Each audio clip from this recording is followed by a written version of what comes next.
नमस्कार, आप देख रहे हैं उत्तराखंड प्राइम। मैं हूं आपके साथ प्रियंका। प्रदेश में भर्ती परीक्षाओं में हुए घोटाले की सीबीआई जांच के मुद्दे पर मुख्यमंत्री पुष्कर सिंह धामी ने अपना स्टैंड साफ कर दिया है।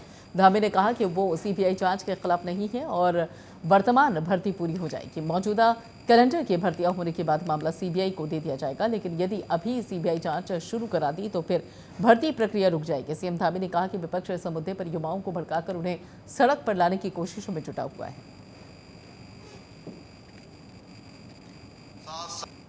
अरे भाई, जब आपको सीबीआई पर भरोसा ही नहीं है, आप पूरे देश में प्रदर्शन कर रहे हैं, उत्तराखंड में आपको सीबीआई की क्या आवश्यकता पड़ गई? मैं ये रहस्य आपके सामने बताना चाहता हूं कि रहस्य क्या है। रहस्य यह है भाइयों बहनों कि अगर किसी भर्ती की कोई भी जांच अगर सीबीआई को चली जाती है तो 5 सालों तक, 7 सालों तक, 8 सालों तक फिर कोई भर्ती परीक्षा ही नहीं होती है, सब ठप पड़ जाता है। मैंने भी कहा मैं सीबीआई करवाने को तैयार हूं, लेकिन मैं सीबीआई तब कराऊंगा जब हमारे आयोग का कैलेंडर पूरा हो जाएगा, यानी कि जो नई भर्तियां हैं वो पूरी संपादित हो जाएंगी। चारधाम की यात्रा 22 अप्रैल से शुरू हो रही है, जिसके मद्देनजर प्रदेश सरकार अभी से ही तैयारियों में जुट गई है, जिसको लेकर मंगलवार को मुख्यमंत्री पुष्कर सिंह धामी ने चारधाम यात्रा से संबंधित विभाग के अधिकारियों के साथ ही महत्वपूर्ण बैठक की। बैठक में कई अहम बिंदुओं पर निर्णय लिया गया। वहीं बैठक के बाद मुख्य सचिव एस संधू ने कहा कि पहली बार फरवरी के महीने में चारधाम यात्रा की तैयारियों के संबंध में बैठक की गई है और साथ ही साथ 2022 में हुए चारधाम की यात्रा के दौरान बड़ी संख्या में श्रद्धालु चारधाम की यात्रा पर आए थे। ऐसे में उम्मीद है कि इस सीजन भी भारी संख्या में श्रद्धालु चारधाम यात्रा करने आएंगे और इस बार बेहतर ढंग से यात्रा की व्यवस्था को दुरुस्त करने की जरूरत है। चारधाम की तैयारी की समीक्षा बैठक की, जिसमें माननीय पर्यटन मंत्री जी, ट्रांसपोर्ट मंत्री जी, वित्त मंत्री जी और भी जितने चारधाम यात्रा से जुड़े महानुभाव थे और सभी अधिकारी भी मौजूद थे। ये पहली बार है कि फरवरी के महीने में ही चारधाम की तैयारी की बैठक हुई है। पिछली बार भी आप जानते हैं कि 2 साल बाद यात्रा हुई थी और बहुत बड़ी संख्या में यात्री आए थे, और इस बार भी पूरा अनुमान है कि पिछले साल से भी ज़्यादा श्रद्धालु यात्री आएंगे। इसलिए हमें अच्छी यात्रा की तैयारी की ज़रूरत है और उसमें कई नई व्यवस्थाएं की गई हैं। रजिस्ट्रेशन अभी खोल दिया गया है और रजिस्ट्रेशन कंपलसरी कर दिया गया है। मेरी तरफ से सभी राज्यों के मुख्य सचिवों को पत्र भी लिखा गया है कि वो भी अपने प्रदेश में प्रचार प्रसार कर दें, ताकि सभी जो यात्री हैं आने वाले उनको समय से पता चल जाए। और पर्यटन विभाग भी हर प्रदेश में वहाँ की भाषा में एडवर्टीज़मेंट देगा अखबारों में, ताकि वहाँ के लोगों को पता चल सके कि रजिस्ट्रेशन ज़रूरी है। उसका मंशा यही है कि एक दिन में बहुत ज़्यादा लोग ना आएँ, सभी दिनों में बट के लोग आएँ, ताकि कोई ज़्यादा भीड़ इकट्ठी ना हो, स्टैम्पीड जैसी स्थिति उत्पन्न ना हो। रजिस्ट्रेशन के मुताबिक जितना नंबर है वो लोग आएँ, और उतने नंबर में आएंगे तो उनको दर्शन भी अच्छी तरह होंगे और सभी की सेफ्टी और सुरक्षा का भी ध्यान रखा जाएगा। इसके अलावा जो ट्रैक की रिपेयर है, खच्चरों के बारे जो गर्म पानी की व्यवस्था है और हेली सर्विसेज हैं, सफाई है, ये सभी की बहुत गहन समीक्षा हुई। करीब 3 घंटे बैठक चली और मुझे पूरा विश्वास है कि काफ़ी काम पिछले सालों से ज़्यादा हुआ है। और अभी क्योंकि हमारे पास समय है और सभी अधिकारियों ने अपना अपना प्रोग्राम दे दिया है दिन ब दिन का कि हम कैसे इसको काम को पूरा करेंगे, और मुझे पूरा विश्वास है कि यात्रा शुरू होने से पहले हमारी अच्छी तैयारी हो जाएगी और पहले सालों से इस बार अच्छी यात्रा होगी। आगामी 22 अप्रैल से उत्तराखंड में चारधाम यात्रा का आगाज होने जा रहा है और वहीं पर चारधाम यात्रा के लिए श्रद्धालुओं का पंजीकरण अनिवार्य किया गया। और अभी प्रथम चरण में केदारनाथ और बद्रीनाथ धाम के लिए पंजीकरण आज से शुरू किया जा रहा है और आज पहले दिन 5:30 बजे तक बद्रीनाथ धाम के लिए 27 अप्रैल और 28 अप्रैल का दर्शन स्लॉट 10,000 का आंकड़ा पार कर चुका है। आगे की तिथि के लिए भी स्लॉट भरती जा रही है।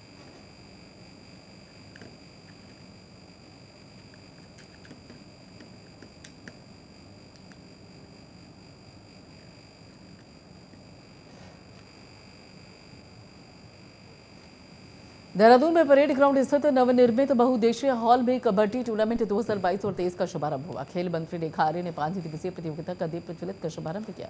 इस दौरान उत्तराखंड की संस्कृति को दर्शाते हुए कलाकारों ने सांस्कृतिक कार्यक्रम भी प्रस्तुत किया। प्रतियोगिता में सभी टीमों ने मार्च पास्ट किया और प्रतियोगिता का आयोजन 24 फरवरी तक किया जाएगा। और वहीं पर इस टूर्नामेंट में कुल 18 राज्यों की टीमें प्रतिभाग कर रही हैं, जिसमें पुरुष और महिला खिलाड़ी सम्मिलित हैं। वहीं पर खेल मंत्री रेखा आर्य ने खिलाड़ियों को शुभकामनाएं और बधाई देने के साथ ही सभी से खेल भावना के साथ खेलने का आह्वान किया।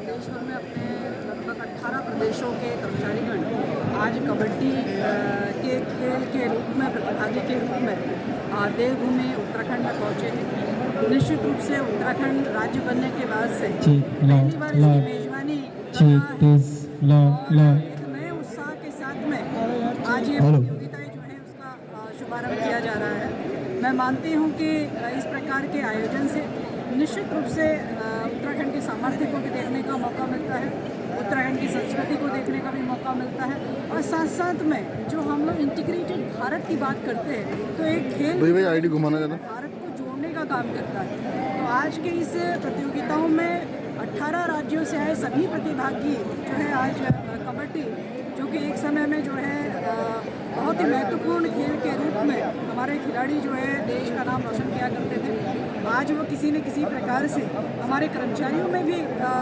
वो खेल के प्रति और कबड्डी के प्रति रुझान आ सके, उस दिशा में जो है एक बढ़ता हुआ कदम है। और मैं मानती हूँ कि इस प्रकार की प्रतियोगिताओं से निश्चित रूप से जो हम खेल के माध्यम से सोचते हैं कि पूरा जो एक अपनी खेल संस्कृति डेवलप हो और हमारे जो कर्मचारी हैं वो लगातार काम कई वक्त से विपक्ष भर्ती घोटाले के चलते लगातार प्रदर्शन कर रहा है। वहीं पर कांग्रेस कार्यकर्ता और एनएसयूआई संयुक्त रूप से सीएम आवास कूच करने पहुंचा। हालांकि पुलिस प्रशासन ने पहले ही बैरिकेडिंग लगाकर उन्हें रोक दिया। विपक्ष अब तक अपनी मांगों को लेकर अडिग नजर आ रहा है। विपक्ष की मांग है कि जल्द से जल्द सरकार आयोग की सीबीआई जांच करवाई जाए। साथ ही जो धाराएं बेरोजगार आंदोलन के दौरान छात्रों पर लगाई गई हैं उन्हें हटाया जाए और आंदोलन के दौरान हुए पथराव में उन पत्थरबाजों के नाम सार्वजनिक किए जाएंगे जिन्होंने आंदोलन को भड़काने का काम किया है।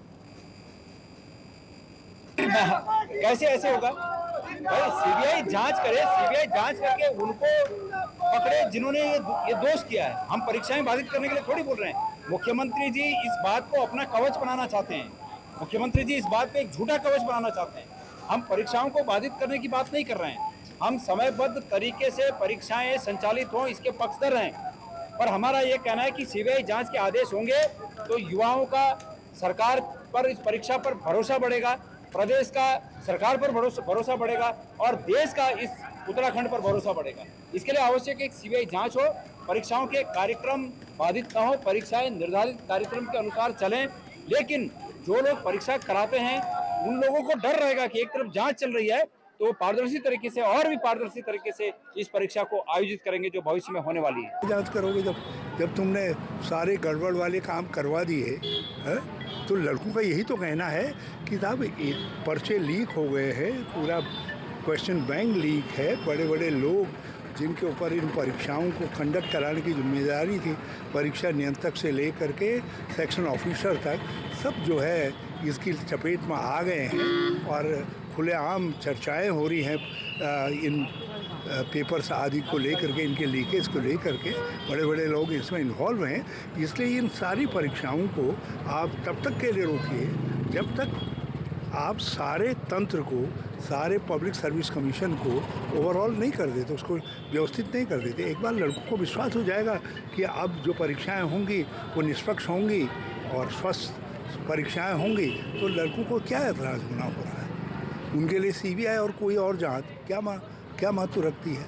लेकिन यदि तुम नहीं करोगे तो लड़कों का कहना है कि भाई एक राज्य से ज़्यादा राज्यों में फैला हुआ है ये तंत्र, कहाँ के लोग इसके लपेट में आ रहे हैं, नए नए खुलासे आ रहे हैं। इसलिए लड़के कह रहे हैं कि सीबीआई से जांच कर दो। देखिए जिस प्रकार से इन भर्तियों में इतने बड़े स्तर पर घोटाले हुए हैं, उसके बाद एक और भर्ती कराना कैसे संभव है?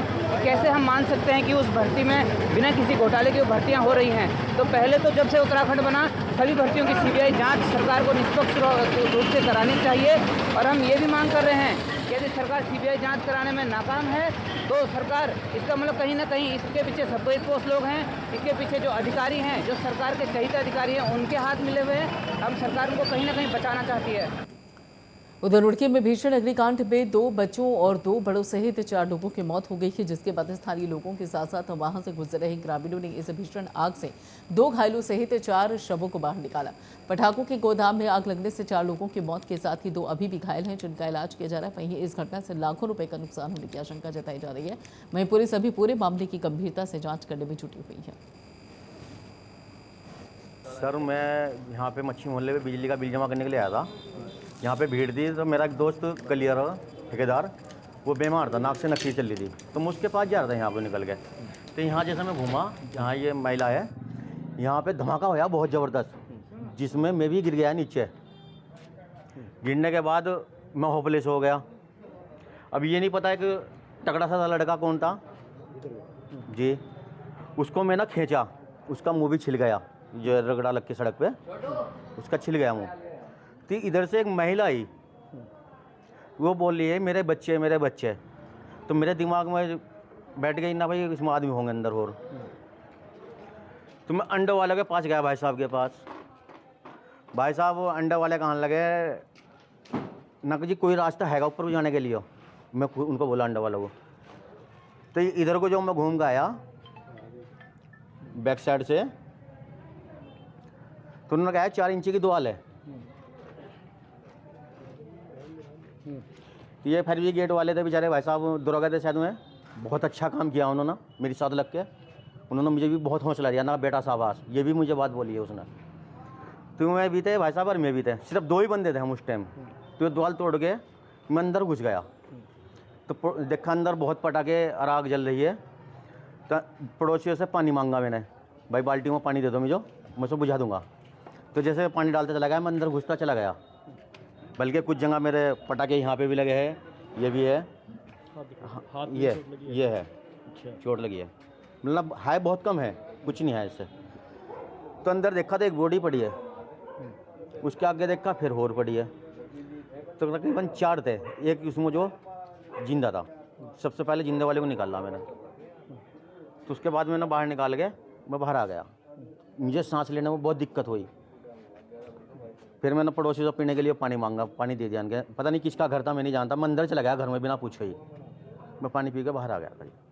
तो यानी बड़ा भयंकर मंजर था उस समय, अंदर से भी चीख पुकार की आवाज़ थी। हाँ जी, हाँ जी, बड़े डरे हुए थे। तो आपने इतना हौसला किया कि आप अंदर घुस गए। सर बस गाँव के आदमी बस स्त्री गंवार जो होते हैं, कह देना स्त्री, बस अंदर घुस गया ना भाई, इंसान एक मर जैसा है वो। तो आपने इंसानियत का फर्ज निभाते हुए जाकर उनको बचाने की जी जी जी जी जी। भाजपा प्रदेश अध्यक्ष महेंद्र भट्ट ने जौलीग्रांट अस्पताल पहुंचकर पूर्व कैबिनेट मंत्री मोहन सिंह रावत और साथ ही गांववासी के स्वास्थ्य की जानकारी ली। इस दौरान उन्होंने गांववासी के परिवारजनों को ढांढस बंधाते हुए शीघ्र स्वास्थ्य लाभ की कामना की। उन्होंने सरकारी या गैर सरकारी सभी तरह की मदद मिलने पर संतोष व्यक्त करते हुए कहा कि हमारे लिए उनका मार्गदर्शन बने रहना बेहद आवश्यक है। उन्होंने इलाज कर रहे चिकित्सकों से भी उसकी सेहत को लेकर विस्तार से जानकारी ली।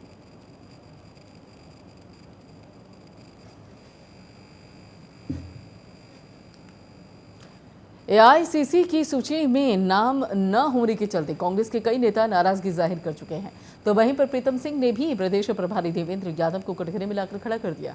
उधर इस प्रकरण को लेकर बीजेपी ने अपनी प्रतिक्रिया जाहिर की है और राजपुर रोड से विधायक और प्रदेश प्रवक्ता खजान दास ने कहा कि जिस तरह से कांग्रेस में अंदरूनी कलह चल रही है, उससे बीजेपी को और मजबूती मिलेगी। आने वाले लोकसभा चुनाव में बीजेपी को इसका पूरा फायदा मिलेगा और राज्य की सभी 5 लोकसभा सीटों पर पिछले चुनाव की भांति आने वाले चुनाव में जीत हासिल होगी।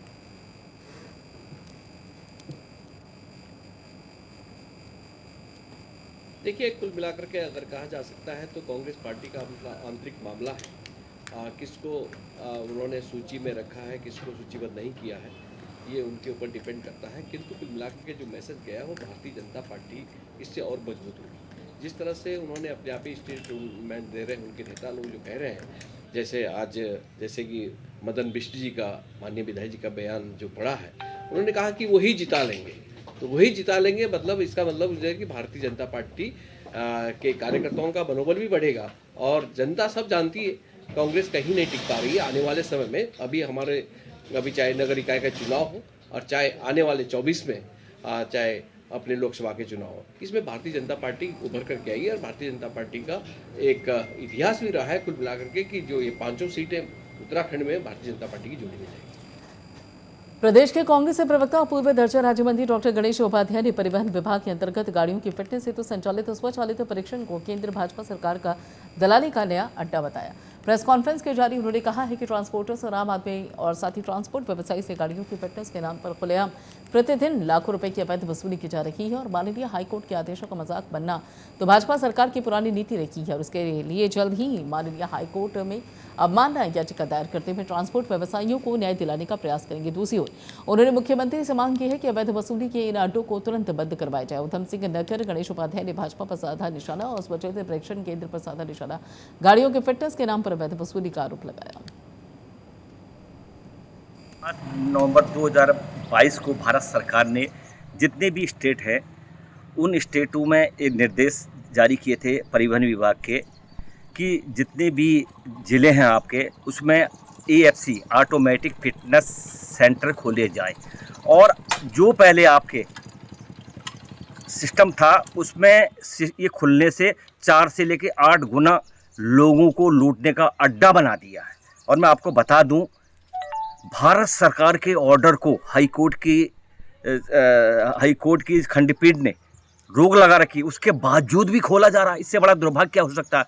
आज आप देखिए हमारा आम आदमी ट्रांसपोर्टर जो बिजनेस करते हैं वो अब यहाँ से अब आपको बता दूं जो बड़े बड़े ट्रांसपोर्टर हैं वो अपना रजिस्ट्रेशन बाहर के स्टेट में करा रहे हैं क्योंकि यहाँ इतना महंगा बैठ रहा है। इससे क्या हो रहा है, एक तो उत्तराखंड का राजस्व का नुकसान हो रहा है, दूसरा फिटनेस सेंटर पर बड़ा दुर्भाग्य है। प्रदेश में भाजपा के प्रदेश अध्यक्ष महेंद्र भट्ट का कहना है कि सरकार में दायित्व के लिए जल्द ही पार्टी नेताओं की सूची मुख्यमंत्री पुष्कर सिंह धामी को सौंपी जाएगी। उन्होंने होली से पहले दायित्व आवंटन की उम्मीद जताई है और भाजपा प्रदेश कार्यालय देहरादून में पत्रकारों से बातचीत में भाजपा प्रदेश अध्यक्ष ने कहा कि पार्टी नेताओं को सरकार से दायित्व को लेकर काफी होमवर्क हो चुका है। जल्द प्रभारी से बातचीत के बाद मुख्यमंत्री पुष्कर सिंह धामी को सूची सौंपी जाएगी। लगभग अंतिम चरण में है और हमारे प्रभारी 24-25 तारीख को दुष्यंत गौतम जी आ रहे हैं एक बार उनसे चर्चा के बाद और मुझे लगता है बहुत जल्दी दायित्व जो प्रमुख कार्यकर्ताओं को वो दे दी जाएगी। तो क्या हमारे संगठन भी ये महसूस कर रहा है कि नहीं, महसूस देना ही होता है, महसूस का विषय नहीं है। हर बार दिए जाते हैं कार्यकर्ता अभी क्योंकि संगठन हमारा बन रहा था और मुझे बताते हुए खुशी है कि हमने बहुत जल्दी अपना संगठन मंडल स्तर तक सारे मोर्चे प्रकोष्ठ हमने गठित कर दिए हैं। अब बहुत से कार्यकर्ता हैं जो हमको जिनका सहयोग सरकार में लेना है, ऐसे सभी कार्यकर्ताओं हम दायित्व देंगे। काशीपुर में इलेक्ट्रिकल व्यवसायी मनोज अरोड़ा के ड्राइवर ने उनकी इनोवा गाड़ी को लेकर फरार हो गया था और इस मामले में काशीपुर पुलिस ने फरार ड्राइवर अमित और उसके साथी को पकड़ने में सफलता प्राप्त की है। एसपी सिटी काशीपुर अभय प्रताप सिंह ने बताया कि पकड़े गए दोनों लोग मूलतः यूपी के रहने वाले हैं। करीब 1 माह पहले अमित ने काशीपुर के व्यवसायी मनोज के यहाँ पर ड्राइवर के रूप में नौकरी शुरू की और बीती 18 फरवरी को अमित इनोवा गाड़ी लेकर प्रोजेक्टर हो गए जिसके पुलिस ने गिरफ्तार कर लिया।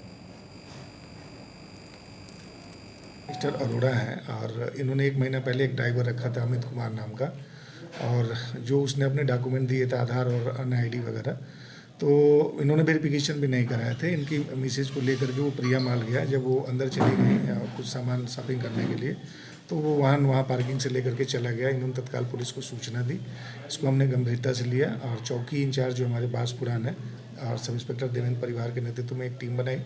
इसमें वीडियो कैमरे देखे गए और इलेक्ट्रॉनिक सर्विलांस के माध्यम से और जो उसके द्वारा डॉक्यूमेंट सबमिट किए गए थे जो ड्राइवर था वो हमने जब चेक किया तो वो भी फोर्ज निकले थे, लेकिन फिर भी हमने इसको ट्रैक किया। ट्रैक करने के बाद ये पता चल के आया कि ये 2 लड़के थे, एक अमित और इसके साथ एक और लड़का था। ये मूलतः बरेली में साथ काम किए थे और इनकी प्लानिंग थी कि इस तरीके से कोई अच्छी गाड़ी वो मिलती है तो उस गाड़ी को ले चल के और हम बेच करके इसको खुर्द-बुर्द कर देंगे। तो इनको इसमें कामयाबी मिल गई थी, ये लेकर के यहाँ से चले गए थे, लेकिन हमने गाड़ी को सब रिकवर कर लिया। इन दोनों को हमने पकड़ भी लिया, आज माननीय न्यायालय के समक्ष हम इन्हें पेश कर रहे हैं। और अगली खबर उधम सिंह नगर से है जहां पर पुलिस ने लूट की घटना में फरार 15,000 के नामी बदमाश जसवंत सिंह उर्फ 20 सालिया को गिरफ्तार कर लिया और इनामी बदमाश पिछले 22 सालों से अपनी गिरफ्तारी से बचने के लिए लगातार अपना निवास स्थान बदल रहा था। बदमाश के विरुद्ध मुरादाबाद में थाना सिविल में कई मुकदमे पंजीकृत हैं और थाना सिविल लाइन का रजिस्ट्रेटेड अपराधी है। इनामी बदमाश को माननीय न्यायालय के समक्ष पेश किया जाएगा। पुलिस मुख्यालय और रेंज स्तर से दिए गए निर्देशों के क्रम में लगातार वांछित इनामी मफरूर अपराधियों की धरपकड़ के लिए अभियान हमारा जारी है और इस अभियान में पूर्व में ही किच्छा थाना क्षेत्र में हम लोग 1 दर्जन से अधिक इसमें गिरफ्तारियां कर चुके हैं और इसी के क्रम में जो है हम लोगों ने पुनः एक गुड वर्क करते हुए सितारगंज सीओ और इंस्पेक्टर किच्छा के नेतृत्व में एक बड़ी सफलता मिली है, जिसमें 20 से भी अधिक सालों से फरार एक दुर्दांत अपराधी को हम लोगों ने गिरफ्तार किया है और इस अपराधी के ऊपर उत्तराखंड, यूपी और एमपी में आधा दर्जन से अधिक मुकदमे दर्ज हैं। ये थाना सिविल लाइन मुरादाबाद का स्टेशनर अपराधी है और साथ में ये हमारे उत्तराखंड से लूट के एक अभियोग में वांछित था और मफरूर चल रहा था। लगातार 2003 में कोर्ट के द्वारा, माननीय न्यायालय के द्वारा इनको मफरूर घोषित किया गया था और इन पर 15,000 रुपये का इनाम था। और इस टीम में सुनील सुतेड़ी, जगमोहन, इंस्पेक्टर किच्छा और हमारे सीओ सितारगंज साहब का नेतृत्व रहा और बहुत ही अच्छा कार्य प्रोफेशनल पुलिस का उदाहरण पेश किया है किच्छा पुलिस के द्वारा। और इसी प्रकार से जो बाकी भी वांछित और इनामी अभियुक्त हैं, जो मफरूर अभियुक्त हैं, उनके खिलाफ ये अभियान जारी रहेगा और उनकी धरपकड़ लगातार की जाएगी। उधर काशीपुर के करमपुर थाना क्षेत्र में परिवार के 2 पालतू कुत्तों को एक पड़ोसी ने मौत की घाट उतार दिया और पड़ोसी ने गुस्से में आकर 2 मासूम जानवरों को अपने लाइसेंस से बंदूक से गोली मार दी और उसके बाद अपनी गाड़ी से बेरहमी के साथ कुचलकर उनकी हत्या कर दी, जिसकी सूचना पुलिस को दी गई। पुलिस ने सीसीटीवी के आधार पर जांच कर आरोपी को गिरफ्तार कर लिया है।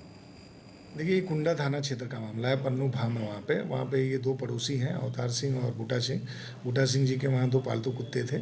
कल किसी चीज़ पे नाराज़ होकर के जो अवतार सिंह है, उनका बेटा जितेंद्र, उसने अपने लाइसेंसी पिता के नाम पे जो गन थे उसको निकाल करके और गोली मार दी, जिससे कि एक कुत्ते की मौत हो गई थी और दूसरा जो कुत्ता था वो इंजर्ड है। हमने इस घटना को भी गंभीरता से लिया और तत्काल जो मुख्य अभियुक्त है पशु क्रूरता अधिनियम के अंतर्गत मुकदमा पंजीकृत किया। शायद ही इसके साथ साथ जो इसने लाइसेंसी वेपन का दुरुपयोग किया था उसमें भी हमने 27 आर्म्स एक्ट के मुकदमा पंजीकृत किया। आज इसकी अरेस्टिंग कर ली गई है। इसको आज माननीय न्यायालय के समक्ष पेश करेंगे। इसका जो सस्त लाइसेंस है उसके निरस्तीकरण के लिए भी जिलाधिकारी महोदय को आज हम रिपोर्ट प्रेषित कर रहे हैं।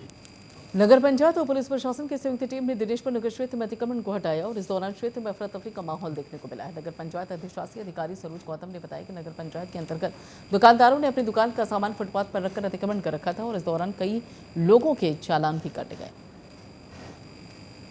हमारा ये जो अभियान चला है अब ये कंटिन्यू चलेगा और कंटिन्यू इनकी चालानी कार्रवाई होगी। हमने क्या है कि दुकानदार अपनी दुकान को बढ़ाने के लिए दूसरी दुकान को छुपा देते हैं, जिस वजह से अतिक्रमण होता है। एक ने अपनी दुकान आगे बढ़ाई, दूसरे ने भी दुकान आगे बढ़ा दी, तो इसमें हम कंटिन्यू चालानी कार्रवाई कर रहे हैं और जो चालान नहीं दे उनके आरसी काटेंगे और ये कंटिन्यू अभियान चला के अतिक्रमण से अपने शहर को अतिक्रमण से मुक्त कराएंगे।